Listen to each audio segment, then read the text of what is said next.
राम राम मेरे किसान भाइयों, विकास शर्मा का भारत के सभी किसान भाइयों को राम राम। मेरे किसान भाइयों, आप देख रहे हो फार्मिंग हिंदी एडवाइस चैनल, और यह चैनल भारत के सभी किसान भाइयों की आवाज़ का चैनल है। ये सत्य की आवाज़ का चैनल है। मेरे किसान भाइयों, आज हम बात करने वाले खेतीबाड़ी की, और खेतीबाड़ी का विषय रहेगा करेले की पैदावार कैसे ले। तो मेरे किसान भाइयों, आप ये जो खेत देख रहे हो, ये करीबन 1-1.5 बीघे का ज़मीन है, और 1-1.5 बीघा ज़मीन है, और इसके अंदर ये देख लीजिए आप करेले की फसल लगाई हुई है।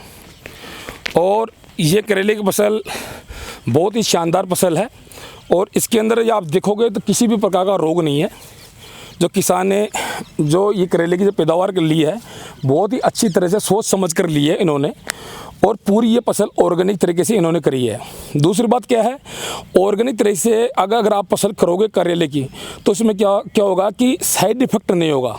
फसल के अंदर कोई वायरस नहीं फैलेगा। ऑर्गेनिक से कभी भी वायरस कभी नहीं फैलता है, तो करेले की आपकी फसल सुरक्षित रहेगी। और दूसरी बात क्या है, 31 मई का चल रहा है, 31 मई 2020 का समय है। तो अब हाई टेम्परेचर पड़ रहा है, तो हाई टेम्परेचर के अंदर देखो किसान की जो तकनीक है वो भी मैं आप लोगों को बता देता हूँ कि इन्होंने किया है ड्रिप सिस्टम से और मल्चिंग लगाकर इन्होंने खेती करी है करेले की। अभी टेम्परेचर हाई टेम्परेचर है, गर्मियों का हाई लेवल का टेम्परेचर है। तो जो वाटरिंग करते हैं करेले की फसल के अंदर, तो क्या होता है कि खुली फसल के अंदर जब वाटर लगाते हैं करेले की फसल, तो वाटरिंग होती है, तो उसका वाटरिंग का वापसीकरण हो जाता है। तो मल्चिंग लगाने से क्या होता है कि एक तो वाटरिंग का जो पानी का वापसीकरण नहीं होता है, और ये मल्चिंग क्या है कि समान रूप से नमी बनाए रखती है करेले की जड़ों के अंदर, तो करेले को प्यास का अनुभव ही नहीं रहता है। तो कभी भी आप करेले की खेती करें तो मल्चिंग लगा के करें। दूसरा इससे फ़ायदा क्या है कि मल्चिंग लगाने से क्या खरपतवार भी नहीं उगता है। तो इसी तरह आप करेले की खेती करें। ये देख रहे हो, अब कई किसान भाइयों का ये कहना है कि करेला गुरुजी हम करेले की फसल लगाते हैं, परंतु क्या होता है करेले की जो साइज़ है वो मोटी नहीं होती है। करेले की जो साइज़ है वो मोटी नहीं होती है। ये कारण क्या है, तो एक बात मैं आप लोगों को अवश्य बताना चाहूँगा कि जब भी आप करेले की फसल लगाएं, तो लगाने से पहले आप कम से कम 1 बीघे के अंदर 50 केजी चूना अपने खेत में डालें कूट के। जो चूने का जो टंटा आता है, कलर पेंट के अंदर काम आता है चूना, तो उसमें चूने में क्या होता है कैल्शियम की मात्रा होती है, प्राकृतिक कैल्शियम होता है चूने के अंदर। और चूना क्या होता है कि निमाटोड की बीमारी को भी ख़त्म करता है। तो आप अपने खेत के अंदर 50 केजी चूना बीघे का डालें। इसके साथ साथ अपने खेत के अंदर 50 केजी सरसों की डालें। इसके साथ बीघे का कम से कम 3 कुंटल जिप्सम डालें। जिप्सम डालने से क्या होता है, खेत के अंदर क्या है कि जिप्सम वाटरिंग का स्टोर करती है, जो पानी का स्टोर करती है जिप्सम खेत में डालने से क्या होता है कि फसल को प्यास कम लगती है। तो आप जितना जिप्सम डालोगे उतना बहुत अच्छा है, नुकसान नहीं करती है, प्राकृतिक होती है जिप्सम भी। और ये जो इसके साथ साथ जब भी आप ये लगा के ये जो खाद बताया मैंने, तो इसके साथ साथ सड़ी हुई गोबर खाद डालें। वर्मी कंपोस्ट बिकेगा, कम से कम 4-5 कुंटल वर्मी कंपोस्ट खाद डालें। और फिर ये इतने खाद डालने के बाद के अंदर आप है ना करेले की आराम से जुताई करें ज़मीन की, और फिर करेले की फसल लगाएं। और बेड सिस्टम से ड्रिप सिस्टम से आप मल्चिंग लगा के करेले की पैदावार लें।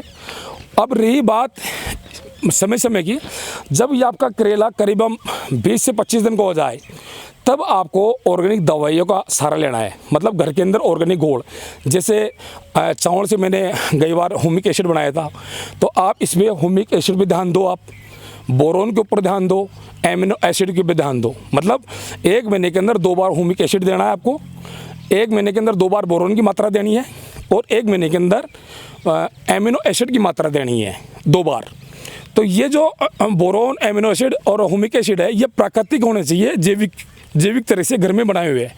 तो ये दोगे आप, तो अपना आप ये करेले के अंदर साइज भी सही रहेगा, करेले में हरापन भी रहेगा, और पौधे में भी हरापन रहेगा, और करेले का साइज भी फूलेगा।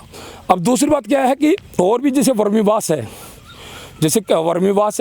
तो केचुए का मलमूत्र से वर्मीवास निकलता है, तो वर्मीवास भी आप महीने के अंदर 2 बार दोगे करेले की फसल के अंदर, तो क्या है कि आपका शानदार करेले का ये साइज भी फूलेगा, और आपका ये हरापन भी रहेगा शानदार।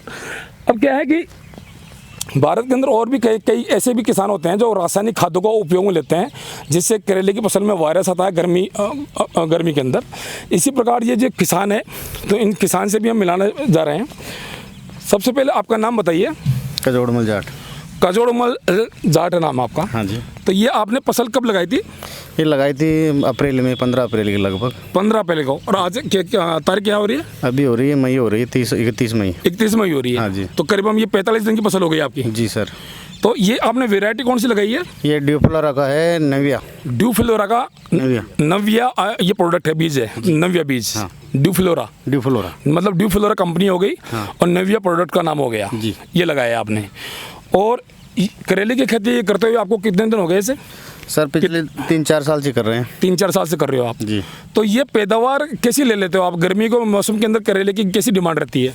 गर्मी के मौसम में क्या है, करेले की पैदावार तो अच्छी भी बैठती है और डिमांड में अच्छी रहती है, लेकिन अब की बार तो कुछ लॉकडाउन की वजह से कुछ कमी रहा है, पैदावार में भी भाव नहीं मिल रहा है, लेकिन गर्मी में अच्छा मिल जाता है। तो लॉकडाउन के अंदर अभी क्या भाव बेच रहे हो करेला आप? लॉकडाउन में अब की बार तो कम ही चल रहा है, 14-15 रुपये kg चल रहा है। और अगर लॉकडाउन नहीं रहता तो क्या भाव बेचते आप? लगभग मानो आप 40-45 रुपये kg। तो ये जो मेरे किसान भाई, लॉकडाउन के अंदर तो सभी जो फसलें हैं उनमें नुकसान हुआ है, परंतु ये जो करेले की जो गर्मियों में जो पैदावार लेते हैं किसान, तो वो किसान कोई मामूली किसान नहीं रहते हैं, बहुत आधुनिक एडवांस किसान रहते हैं। तो इन्होंने जो जिस प्रकार से इन्होंने खेती करी है, ये बहुत ही डिजिटल रूप से इन्होंने खेती करी है। मेरे को आज तक भी ये जो खेती है, इसके अंदर किसी भी प्रकार का कोई रोग दिखाई नहीं दे रहा है। और करेले की जो साइज़ की बात करें तो साइज़ के अंदर ये देख लीजिए आप। परंतु आपको मैंने पहले भी बता दिया है, जितने मैंने खाद बताए हैं उनका आप ज़रूर खादों की मात्रा अवश्य दें करेले की खेती के अंदर। ये क्या है, प्राकृतिक खाद है। और प्राकृतिक खाद क्या है, पौधे को नुकसान कभी नहीं करता है। तो मेरे किसान भाइयों, आप प्राकृतिक खादों का उपयोग में ले, घर में खाद बनाएं, ऑर्गेनिक खाद बनाएं, और समय समय पे आप पानी के साथ सिंचाई करते रहें खादों का। और इसी प्रकार से मैं और भी वीडियो शूट करूँगा भाई साहब का।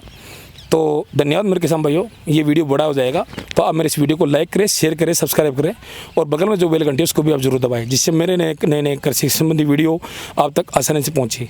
जय जवान जय किसान, वंदे मातरम।